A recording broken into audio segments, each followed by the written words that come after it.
사무엘하 4장 1절부터 우리 12절까지 한 절씩 저와 여러분들이 교독하겠습니다. 자, 오늘 사무엘하 강의 5번째 시간인데 오늘 이스보셋인가 무비보셋인가 라는 제목으로 말씀 은혜 나누겠습니다.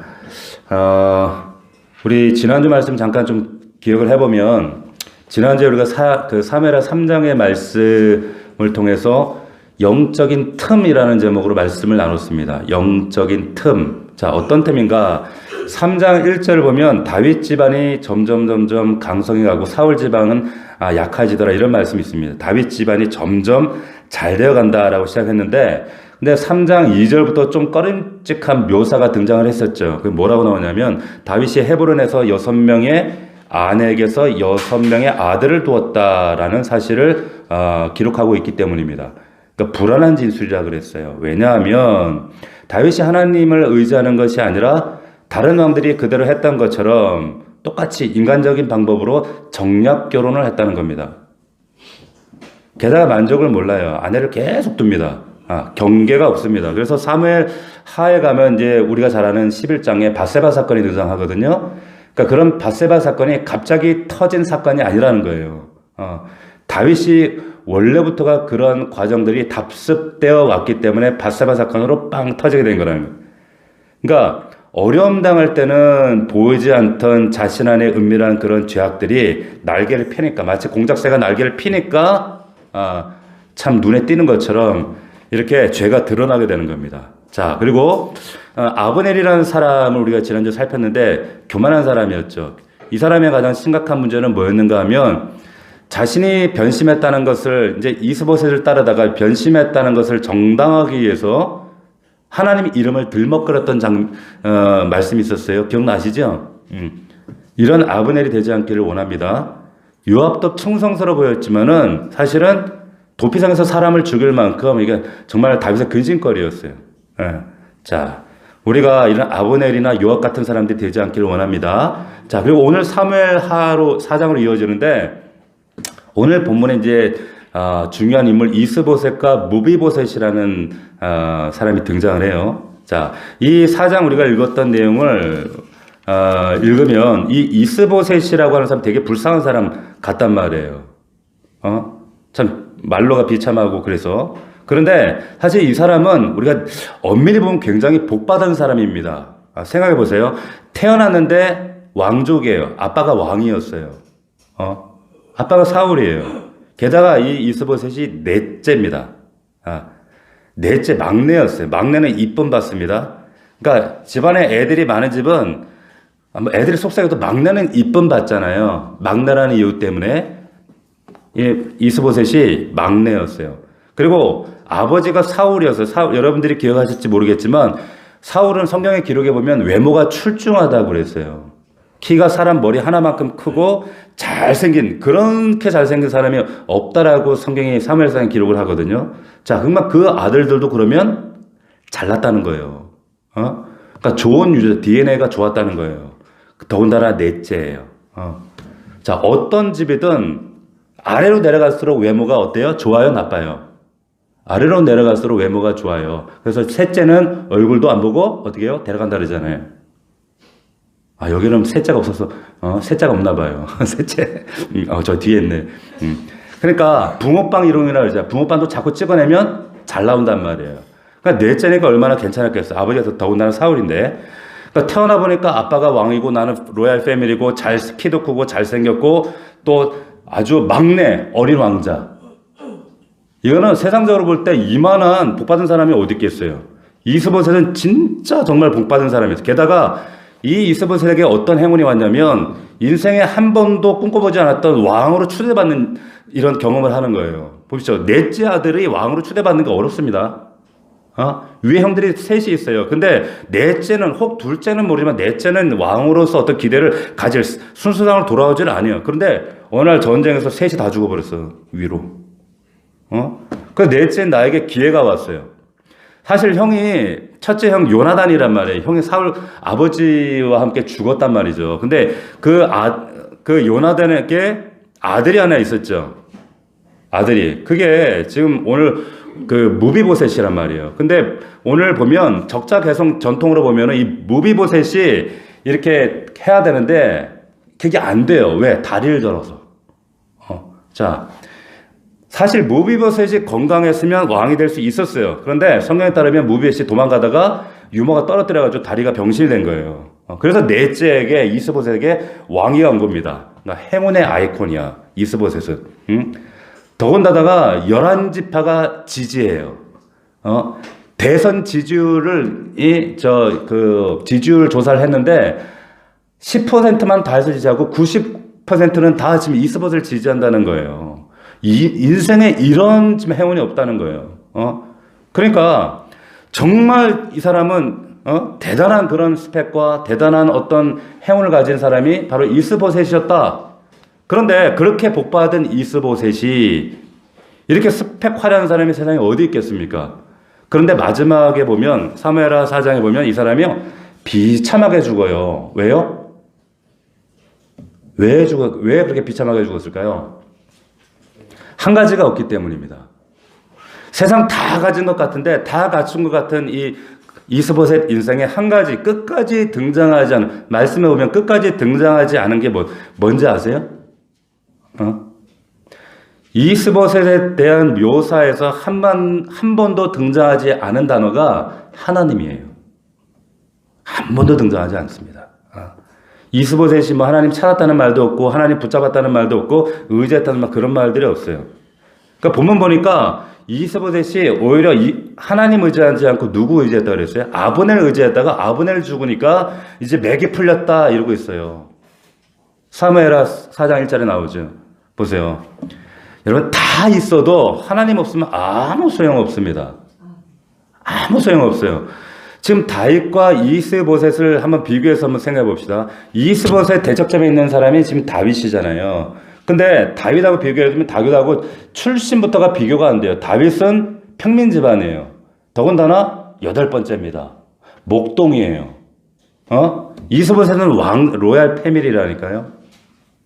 외모. 이스보셋은 사울 닮아서 키가 컸어요. DNA가 남달랐어요. 근데 다윗은 키가 작았어요. 어린아이 소년 같다 그랬거든요. 지지율로 11지파가 따르고 다윗은 1지파. 9대1이에요. 비교가 안 됩니다. 자, 이 모든 유리한 조건을 이스보셋이 다 가지고 있는데 다윗이 승리한 이유는 한 가지 때문입니다. 뭐예요? 하나님 의지했다는 거예요. 그거 하나예요. 이게 확연하게 인생을 가르는 중요한 대척점이 됐다라고 하는 거예요. 여러분 어떤 인생을 살고 싶으세요? 제가 이렇게 얘기를 하고 우리는 이 말씀의 배경 아니까 다윗이 좋아요, 이스보셋 좋아요 이렇게 물으면 다 다윗이라 그러죠. 다 다윗이라 그래. 근데 실상은 이렇게 얘기하는데 현실에서는 우리도 이스보셋을 원해. 사실은 여전히 이스보셋 같은 사람이 부러워요. 여전히 삼성 이재용이 부럽잖아요. 근데 이 사람 예수 안 믿어요. 현실은 부럽다니까? 말로는 우리가 이스보셋 안 부럽고 우리 다윗이 좋아 그랬지만 막상 현실에 들어가면 제가 청년 담당할 때 말로는 나는 믿음 좋은 형제야 이러는데 막상 들어가서 보면 다 이스보셋을 원하는 거예요. 자매들이. 근데 우리 집에 있는 우리 자매는 저 같은 다윗을 이제 그랬다는 거예요. 이제. 진짜 제가 가진 게 없었거든요. 오죽하면 우리 아내 그 새방에, 우리 신혼집이 새방에, 자취방에 제가 들어가 살았다니까. 보세요. 성경에서 아무리 우리는 다윗 때문에 감동을 받아도, 근데 현실에 돌아오면 이재용 씨가 훨씬 부러운 게 우리란 말이에요. 다 있는 그에게, 근데 이재용 씨도 다 있었지만, 뭐가 없어요? 하나님 없어요. 이재용 씨가 이 설교 들을 리가 없기 때문에 제가 자유롭게 얘기하는 거예요. 저는 이재용 씨 하나도 안 부러워요. 전혀 안 부럽습니다. 우리가 훨씬 복받은 사람인 줄로 믿습니다. 그걸 기억하셔야 돼요. 보세요. 다윗도 그렇고 이스보셋도 지금 이 성경 말씀 근거로 보면 굉장히 큰 위기를 만났습니다. 그런데 이스보셋은 그 위기 앞에 어떻게 하냐면 오늘 말씀 보면 참 비참해요. 그리고 낙담해요. 3장에도 보면. 그런데 다윗은 달라요. 다윗이 사무엘상 30장에 보면 어떤 사건이 있냐면 전쟁이 났는데 자기 아내 그리고 자기 그 백성들의 아내들 자식들이 막 포로로 끌려가요. 이것 때문에 백성들이 막 분노가 일어나서 막 쿠데타를 일으키려고 그래요. 사무엘상 30장인데 한번 읽어드릴게요. 다윗과 그에 함께한 백성이 울 기력이 없도록 소리를 높여 울었더라. 두 아내 이스라엘의 아히노함과 갈멜 사람 나벨의 아내였던 아비갈도 사로잡혔더라. 백성들이 자녀들 때문에 마음이 슬퍼서 다윗을 돌로 치자 하니 다윗이 크게 다급하였으나 낙심하였으나 근데 그의 하나님 여호와를 힘입고 용기를 얻었더라. 이런 말씀이 있어요. 하나님 때문에 그 낙심 가운데 백성들이 지금 다윗 죽이자 막 쿠데타 일으키려고 하는데 그런데도 낙심 가운데 하나님 여호와를 힘입고 용기를 냈대요. 자, 할렐루야. 자, 보세요. 예수 믿는 자의 복이 어디 있는가? 여기 있습니다. 달라요. 제가 이렇게 정말 믿는 자들과 믿지 않는 자, 혹은 믿음이 좀 하나님 앞에 온전한 자, 갈팡질팡하는 사람들 특징이 여기 있어요. 하나님을 전적으로 내가 신뢰하는가 신뢰하지 못하는가. 그때 사실은 다 드러나거든요.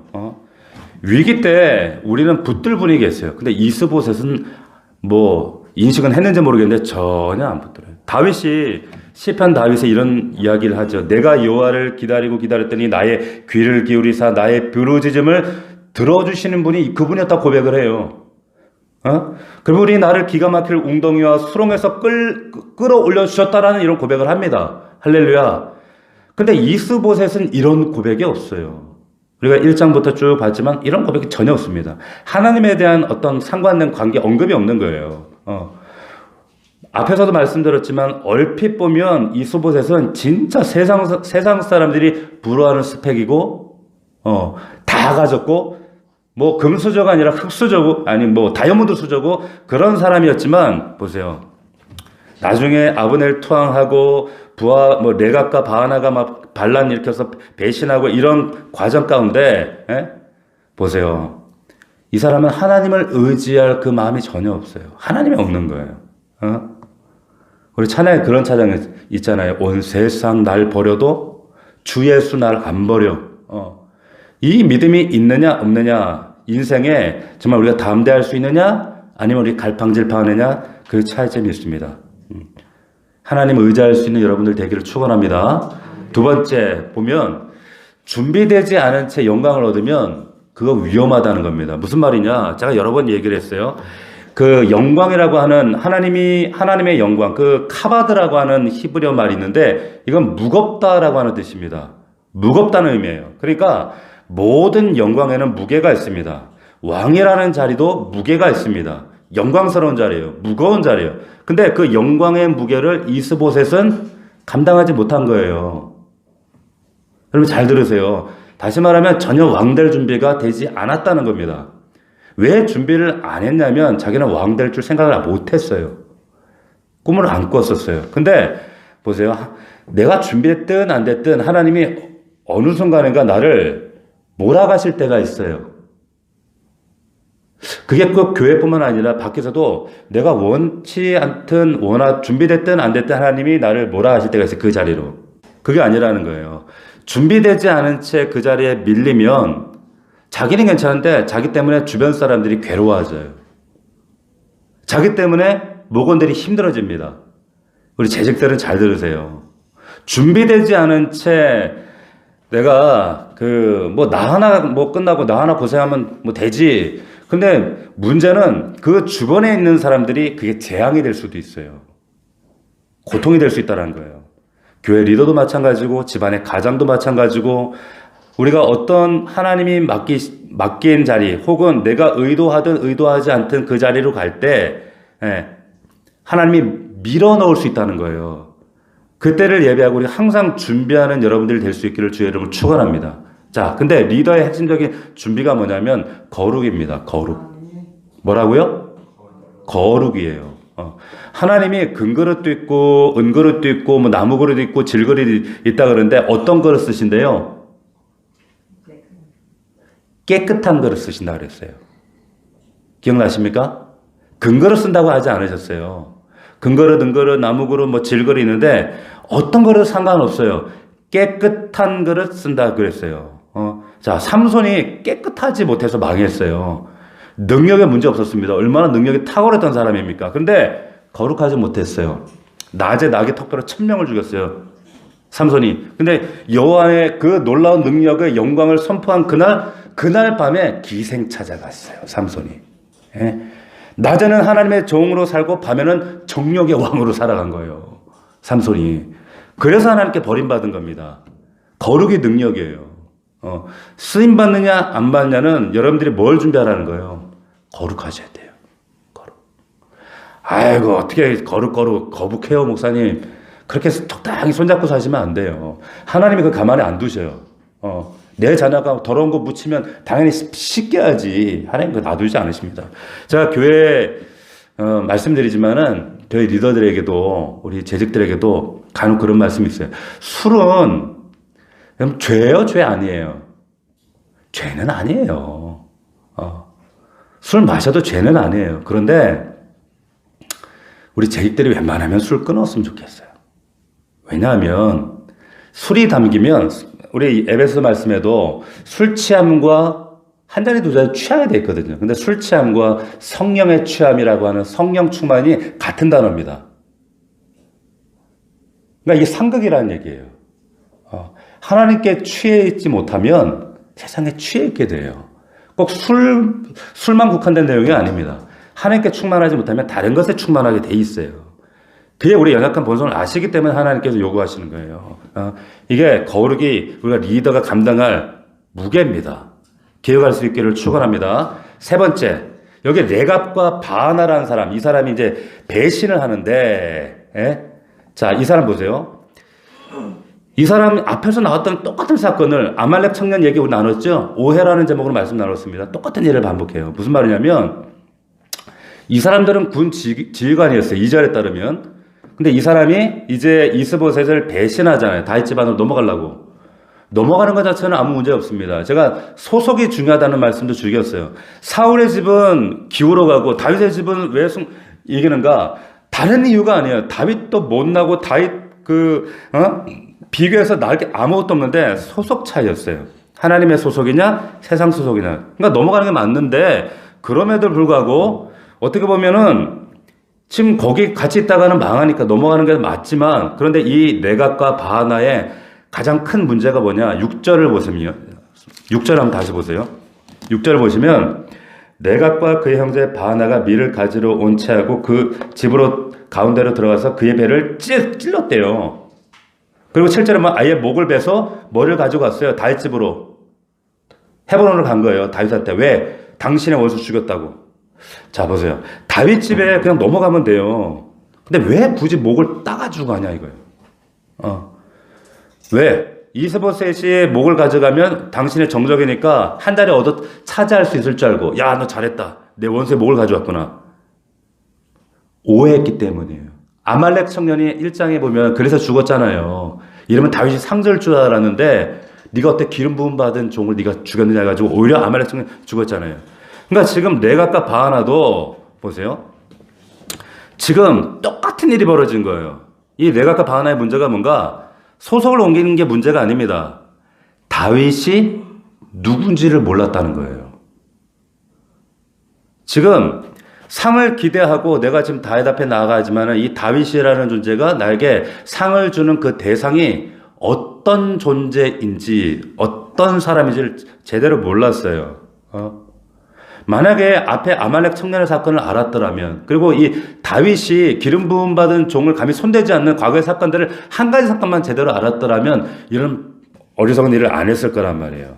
이것만 알았어도 됐는데 이 사람들이 레갑과 바하나가 지금 다윗에게 머리 들고 이스보셋 머리를 들고 지금 가면서 얼마나 마음이 심장이 뛰었거예요. 야, 상 받는다. 한 자리 차지한다. 기뻤을 거예요. 그런데 그럼 가면 뭐해? 죽는데. 만나러 가는 그 존재에 대한 내가 존재에 대한 지식이 없다는 거예요. 똑같습니다. 똑같은 거예요. 무슨 말이냐? 만나러 가는 존재에 대한 그 이해가 없는 것처럼 우리가 신앙생활 하시면 안 된다는 거예요. 히브리서 11장 6절에도 그런 말씀이 있습니다. 하나님은 자기를 찾는 자들에게 상 주신다 그랬어요. 상 주신대요. 상 주시는 하나님이라니까. 그러면 상을 주시고 여러분들 지금 바라고 이 자리에 와요. 그런데 아무리 여러분들이 정말 뜨거운 마음으로 이 자리에 기대하는 마음으로 기쁜 마음으로 오는 건 좋아요. 그런데 아무리 뜨거워도 그 하나님에 대한 바른 알미 없으면 신앙생활은 종교생활이 됩니다. 아무 의미 없어요. 박 목사의 한국교회에 대한 한 가지 소원이 있습니다. 그게 뭐냐면 대부분의 한국 성도들이 오해하고 있는 하나님의 오해를 좀 벗겨내고 싶은 거예요. 오로지 비나이다 하듯 지극정성 들이면 내가 잘 되겠지, 우리 집안 승승장구하겠지, 복 받겠지. 우리 하나님은 그런 이방 종교 수준의 아버지가 아니란 말이에요. 하나님에 대한 무지와 오해가 우리 신앙을 이렇게 병들게 만드는 거예요. 한국교회를 이렇게 병들게 만들었어요. 여러분들이 뭐 성경 다 몰라도 괜찮아요. 2000년 전 뭐 교회에서 모르고 하나님이 무슨 일 하시는 다 몰라도 괜찮은데 우리 교회 안에 역사하시는 하나님의 그 섭리와 일들을 볼 수 있는 여러분들 되기를 주의 이름으로 축원합니다. 하나님 아셔야 돼요. 그분이 어떤 분인지를 아셔야 돼요. 자, 또 하나의 문제, 이 레가카 바하나의 또 하나의 문제가 8절에 보니까 8절 보세요. 뭐라고 하냐면 헤브론에 이르러 다윗 왕에게 이스봇의 머리를 드리며 이제 그 머리를 드리면서 왕의 생명을 헤아려 하던 원수 사울의 아들 이스봇의 머리가 여기 있나이다. 여호와께서 오늘 우리 주 되신 왕의 원수를 사울과 그의 손에게 갚으셨나이다. 자, 이거 앞에서 이런 비슷한 언급을 했던 사람이 등장했죠. 누구예요? 아브넬이 이런 비슷한 얘기했어요. 무슨 말이냐면 똑같이 하나님의 이름을 들먹거리는 거예요. 당신을 위한 거라는 거야. 원수 사울을 그래서 내가 죽였다는. 근데 알잖아 우리는 이거 다 자기 위한 거지. 무슨 당신을 위한 거고 하나님을 위한 거고. 그런데 하나님을 들먹거리는 거예요. 자기의 입신양명을 위한 건데 그렇게 포장을 한다는 거죠. 당신을 위한 일입니다. 하나님을 위한 일입니다. 자. 하나님은 그 중심을 아시거든요. 그 동기를 다 아시거든요. 사람도 눈치가 많이 보이는데 저 사람이 아이고 박수 받으려고 칭찬 들으려고 뭔가 어떤 상급을 기대하고 사람 눈에 보이는데 하나님 중심을 보시는 하나님 그걸 왜 모르시겠냐는 거예요. 가장 깊은 곳에 여러분 우리도 이 레가카 바하나처럼 그럴 수 있습니다. 우리가 주님을 위해서 일합니다. 주님을 위해서 헌신합니다. 봉사합니다. 포장은 하지만 가장 깊은 곳에 다른 것이 있을 가능성도 있다는 거예요. 여러분 조심하셔야 돼요. 이게 너무너무 이게 두려운 일이에요. 그러면 실컷 하나님 앞에 헌신하지만 하나님께서 나 너 몰라. 그게 나를 위한 것일 때 이게 정말 두려운 이야기가 되는 거죠. 제가 오래전에 어떤 목사님이 이런 예화를 했던 게 기억나는데 이탈리아의 어떤 그때 이제 중세 카톨릭이니까 근데 실제 사건이에요.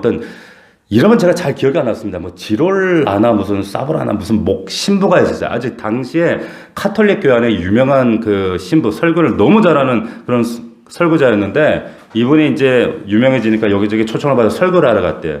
피렌체라는 곳에 설교 가서 이제 설교를 하는데 며칠 머물면서 이제 설교를 부흥회를 인도하니까 하는데 어떤 연세 지긋한 할머니가 이른 아침마다 와서 카톨릭이니까 성모 마리아상이 있을 거 아니에요. 거기 와서 기도를 그렇게 간절해. 근데 며칠 동안 보니까 그 이른 시간에 하루도 빼놓지 않고 오는 모습에 이분이 감동을 먹은 거예요. 목사가 이 신부가 감동 그래가지고 주임 신부를 만나면서 내가 아침에 너무 귀한 여인을 봤다고 할머니를 봤는데 하루도 안 빼놓더라고. 너무너무 간절히 기도하더라고. 너무 참 귀한 분이더라고. 세상에 이런 분이 어디 있냐고 그런 얘기를 하는데 이 주임 신부가 그런 얘기를 하더라는 거예요. 보이는 것에 속지 마세요. 왜 그러냐면 오래전에 조각가가 지금 그 성모 마리아상을 조각을 했는데 그 성모 마리아상의 모델을 찾을 때 그 할머니가 젊을 때의 그 모습으로 그 성모 마리아상을 조각을 했다라는 거예요. 그러니까 저 할머니는 지금 자기의 옛날 모습을 예배하고 있다라는 거예요. 자, 누가 보기에도 저 아름다운 그 기도가 사실 누구를 위한 기도였다는 거예요? 자기를 위한 기도였다는 거예요. 그러니까 무서운 일입니다. 누가 봐도 가장 그 귀한 헌신과 섬김이 자기를 위한 것일 수 있다는 거예요. 이게 굉장히 사실은 생각보다 한국 교회 안에 많아요. 여러분들 우리의 모습이 없기를 주의 이름으로 축원합니다. 마지막으로 무비보셋을 잘 보세요. 무비보셋. 이스보셋이 아니라 무비보셋이에요. 요나단 아들이죠. 참 안타까운 불쌍한 사람이에요. 4절에 보니까 이런 말 사울의 아들 요나단에게 다리 저는 아들이 하나가 있었으니 이름은 무비보셋이라. 전에 사울과 요나단이 죽은 소식이 이스라엘에서 올 때에 그의 나이가 5살이었는데 유모가 안고 도망할 때 급히 도망하다가 아이가 떨어져 다리를 절게 됐대요. 불쌍해요. 자, 얼마나 억울하고 불쌍한 인생이에요. 5살에 도망하다가 유모가 떨어졌다고 다리를 응급처치를 제대로 못해가지고 다리를 절었어. 평생 불구야. 유모만 원망했겠어요? 하나님 원망 안 했겠어요? 얼마나 그 상한 상처가 깊이 뿌리 내렸겠어요. 근데 잘 들으세요. 무비보셋이 건강하지 못한 다리를 가지고 있었어요. 건강하지 못한 자기의 다리. 이 불의한 사고 때문에. 그런데 지금 자기의 그런 상황이 어떻게 보면 무비보셋의 인생을 통해 이게 진짜 꼭 나쁜 거였느냐? 그거 아니라는 거예요. 한번 생각해 보세요. 다시 말씀드리지만 무비보셋은 지금 사울의 아들 요나단의 장남입니다. 맞습니까? 그죠? 원래 왕이 계승 그 자연적인 순서를 보면 사울, 요나단, 무비보셋이에요. 근데 아버지가 전쟁 중에 죽었어. 사울하고 함께 요나단이. 그러면 겨우 5살밖에 안 됐단 말이에요. 그러면서 넷째 삼촌이 지금 추대했단 말이에요. 만약에 적통인 이 무비보셋이 다리를 절지 않고 건강했다라 그러면 어떤 일이 벌어졌을까요? 제명대로 못 살아요. 이스보셋이 볼 때 이 무비보셋 눈에 가십니다. 그러면 조선시대 보면 이런 비슷한 사건이 있었죠. 뭐예요? 단종이 그래서 죽었잖아요. 개유정난이라고. 세조가 그래서 단종을 죽이잖아요. 삼촌이었잖아요. 세조도. 똑같은 게 지금 이 성경에 그대로 기록되어 있는 거예요. 근데 무비보셋이 지금 어떻게 살아있느냐? 절름발이었기 때문에 살아있는 거예요. 아무도 그래 신경 쓰지 않아요. 절름발이니까. 아무도, 자, 보세요. 그의 약함이 역설적이게도 그의 소중한 생명을 연장하는 그런 이유가 되었다는 거예요. 이해가 되세요? 자, 내 삶의 모자람과 부족함과 결핍과 이런 거 없었으면 얼마나 좋겠어요. 그런데 얘도는 이 무비보셋은 날마다 이거 없었으면 좋겠다. 이것만 아니었으면 얼마나 탄식을 했겠어요. 그런데 약함이 강함이 됐다는 거예요. 이게 참 신비해요. 네. 우리는 하나님께 자꾸 우리 강하게 해달라고 기도합니다. 바꿔달라고. 근데 신비가 뭐냐? 하나님은 오히려 우리를 약하게 하셔서 그 약함 때문에 우리에게 은혜를 더하시는 분이세요. 할렐루야. 보세요. 야곱 이야기 해볼게요. 야곱이 형과 아버지를 이제 속이고 도망갔어요. 20년 만에 돌아갑니다. 돌아가는데 걱정이 하나, 유일한 걱정 하나. 형이 나를 여전히 죽인다고 하는 거예요. 이 장자 문제 때문에 죽이는데 20년 동안 소문을 듣잖아요. 20년 동안 지금 노를 안 풀고 있다는 거예요. 소문을 듣자니까 형이 에서가 용병을 사가지고 이놈의 새끼 오기만 해봐 죽여버릴까 이러고 있는 거예요. 그러니까 나는 지금 성공했는데 부자가 됐는데 그럼에도 아무 소용이 없어요. 이 형이 나를 죽이려고 지금 용병을 끌고 오는데 이거 어떻게 할 거야? 야곱이 이제 머리를 씁니다. 어떻게 해요? 형한테 막 선물 공세를 막 하잖아요. 그런데 마음이 그대로래. 그러니까 이제 자기 무리를 때를 나눠가지고 하나, 둘 보내고 자기는 맨 뒤에 남아가지고 야복강 나서 주여 어떡하죠? 막 기도하고 있는 거예요. 기도하는 제목 딱 한 가지입니다. 하나님 날 좀 살려달라고, 날 좀 강하게 해달라고, 나 축복해달라고. 근데 하나님이 그 야곱의 기도에 어떻게 응답하시느냐? 어떻게 응답하세요? 환도뼈를 쳐버리는 거야. 환도뼈가 어딘지 아시죠? 남자의 여기 이제 이 엉덩이 뼈 아래를 쳐버리는 거예요. 그래가지고 축복해달라고 기도했는데 여차하면 난 도망가야 되는데 다리를 쳐버리시는 거예요. 무비보셋처럼 돼버린 거예요. 장애인이. 황당하잖아요. 잘 들으세요. 근데 하나님께 축복해달라고 기도했는데 하나님의 응답은 나를 다리 저는 자로 만들어버려요. 약한 자로. 여러분 그거 아세요? 이게 하나님의 비밀입니다. 이게 하나님은 우리의 약함을 통해서 하나님의 일들을 하세요. 이게 신비라니까요. 잘 들으세요. 에서가 20년간 화를 안 풀었어. 선물 안 통해. 이놈의 자식 오게만 해봐. 나 죽여버리겠다. 창세기 한번 다시 읽어보세요. 20년 만에 동생이 이제 나타나는데 이제 동생이라는 놈이 멀리서 이제 돌아오는데 이놈의 자식 죽였다고 마음에 다짐을 하고 아직도 그 칸이 차고 넘치는데 멀리서 저를 쪼박쪼박 오는데 다리를 저네. 다리를 애가 제대로 걷지를 못해. 쩔룩쩔룩. 미워서 쥐고 싶은 놈 한 번도 20년 동안 잊어본 적이 없는데 멀리서 걸어오는데 다리를 질질 끌면서 오네 또. 오다가 쓰러지고 또 오다가 쓰러지고 다리를 질질 끌고 그 모습을 딱 보는 순간에 그 속에서 끌어올렸던 그 분노가 한순간에 피는 물보다 진하다고. 갑자기 동생에 대한 막 측은짓이 막 생기면서 그 뛰쳐나와서 그 동생을 어떻게 해요? 분노가 아니라 사랑을 끌어안아 버리잖아요. 이거 누가 하신 거예요? 하나님이 이렇게 하시는 거예요. 할렐루야. 그러니까 신비입니다. 이게 어마어마한 비밀이에요. 하나님은 보세요. 야곱은 하나님이 날 강하게 해주셔서 축복해 주셔서 이 위기 벗어날 수 있을 거라고 생각했는데 하나님의 방법은 어떻게 해요? 강해지는 게 아니라 오히려 빼버려요. 가진 것들을 빼버려요. 난 덧셈이 도움이 된다고 생각했는데 하나님은 뺄셈을 해버리신다니까. 그래서 20년간 바뀌지 않았던 형의 마음을 바꿔버리는 거예요. 우리가 하나님께 원망합니다. 하나님 나 좀 더 강하게 좀 해주시지. 나 좀 더 부자로 살게 해주시지. 나 더 많은 좀 능력 주시지. 왜 이렇게 절름발이 같은 인생 되게 하셔가지고 날 이렇게 힘들게 하시냐고. 모비보셋처럼 살게 하시냐고. 근데 그게 하나님의 비밀이에요. 저도 마찬가지. 박 목사도 그랬거든요. 하나님 저도 좀 남들처럼 좀 가진 집안에 태어났으면 제가 신학교 때 저는 등록금을 못 내고 학교에 이제 등록금을 못 내가지고 막 이제 그 마감 시간 될 때마다 늘 노심초사하고 조마조마하고 한 주간에 어떨 때는 한 주간을 식사를 온전히 다 못해가지고 식빵으로만 먹고 산 적이 있었어요. 그만큼 참 형편이 어렵고. 근데 다른 한편은 어떤 친구들은 아버지가 큰 게 목사님이야. 근데 그 친구는 학생인데 차를 몰고 다녀.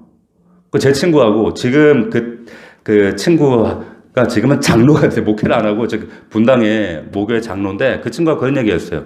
야, 그 친구 참 우리가 부러워했지. 그 차 한번 타고 타면 보면서 와. 왜냐면 난 자전거 타고 다녔거든 그때. 부러워하고 나는 막 밥 한 끼 먹는 거 그리고 뭐 이런 것 때문에 아쉬워하고 힘들어하고 막 이랬는데 그 친구는 또 목회도 할 때도 보니까 아버지가 교회를 지어주더라고. 그러니까 세습은 또 이렇게 세상에서 말들이 많으니까 그래갖고 교회를 지어갖고 자기 성도를 한 100명 띄가지고 그쪽으로 보내가지고 이러더라고. 인간적으로 보면 부럽잖아요. 그런데 한 번은 이제 제가 직접 들은 건 아닌데 그 친구가 목회하면서 그 다른 친구한테 그런 얘기 하더래요. 자기는 간증이 없대. 간증이. 예.